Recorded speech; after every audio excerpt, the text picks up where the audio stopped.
Welcome everybody to the deep late stages of the CALLOUS Invitational 3 tournament. We are in round 6. This is the first match to be played this round. Needless to say, there are very few players left at this stage of the tournament, 8 of them in fact, and there will be that many fewer after this round.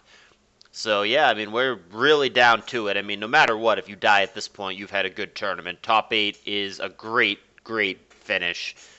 But we're getting really close to the real money, and these are the big boy matches with the best of the best players. We have Undisputed here, who coming into it was probably among the tournament favorites. Granted, he hasn't done super well in this tournament in previous years, but basically every tournament other than this tournament, World Cup, SPL, all that good stuff, he has been one of the best and most consistent ADV players. Blightbringer, a little bit more underrated, maybe not as well known, or at least not as big of a name among the ADV circle, but someone who has been around for a very long time, since the net battle days, and someone I have long advocated for as an underrated, very solid ADV, and indeed, he went through, among others, Roro in the last round, which in itself is really impressive. I believe he beat TDK and Eden's Embrace earlier in the tournament as well, with his one loss being to ZF. And yes, I did say one loss. That means, for those of you following the tournament, you might already know this, but this is the lower bracket.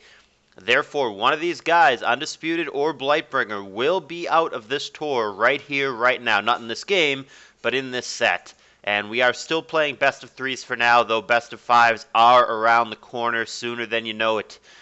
Alrighty, so let's get straight to it. Game 1, Undisputed versus Blightbringer, and the loser will be out.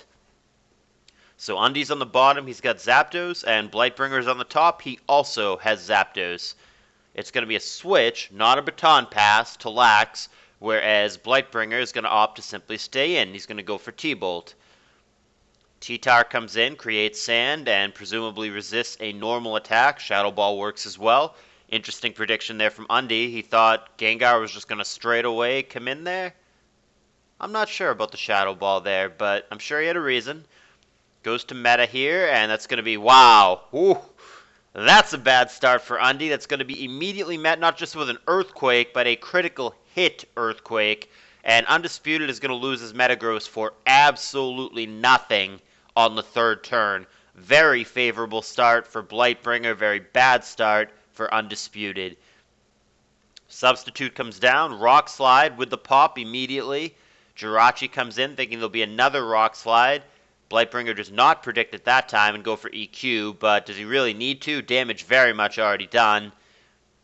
Zapdos comes in. Interesting that a substitute set of T-Tar, so obviously not a Choice Bander, does not have lefties either. He might be subbing down to a Pinchberry, would be my guess. Zapdos comes into a Thunder Wave from Rachi, and now Lax comes in to resist a Thunderbolt. Not literally resist it, but take it very well, being the special wall that he is. But instead, Blightbringer goes for T-Wave, so they're both going to find themselves paralyzed. Metagross comes into a Focus Punch, and Full Para kicks in.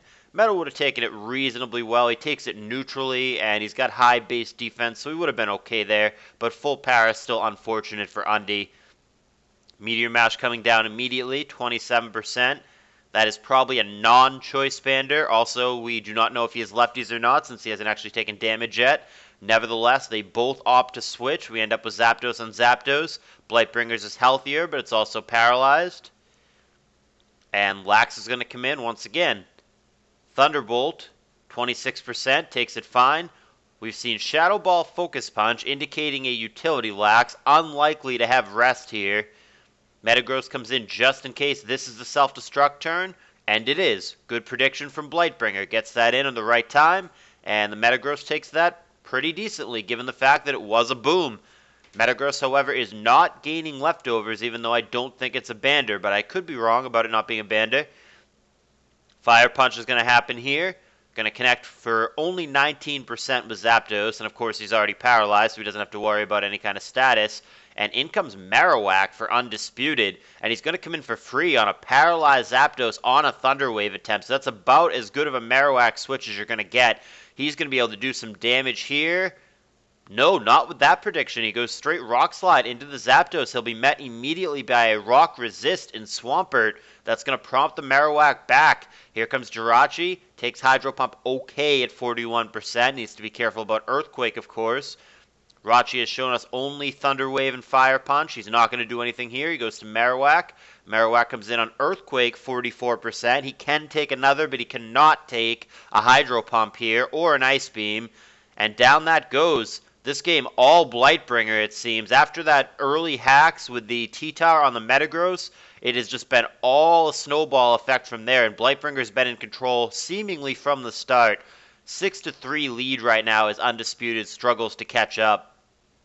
He's got HP Grass. It's going to hit Pert for a hell of a lot, but Swampert is faster here. It's going to be an offensive Pert and a minus speed Nature Rachi. However, the over prediction for Blightbringer comes down. He goes Ice Beam, thinking Zapdos will come in, but it does not. And finally, Blightbringer loses his first Pokemon, but I still think he's in a very favorable position.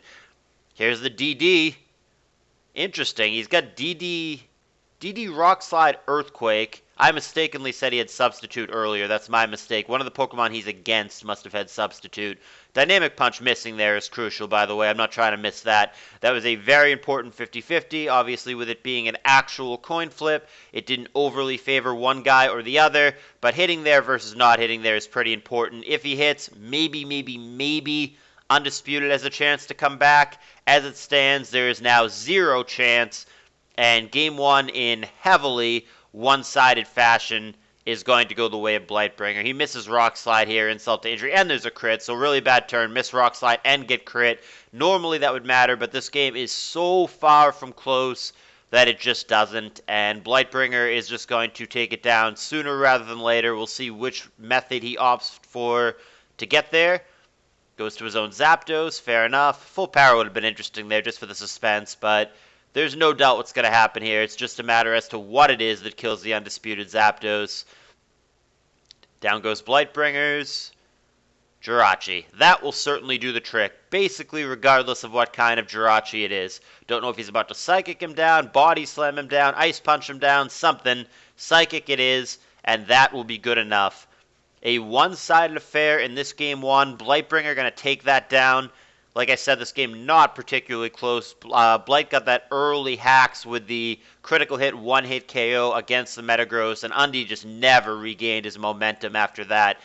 So game 1 to Blightbringer, looking to take out Roro and Undisputed in back-to-back rounds. How many people can say that?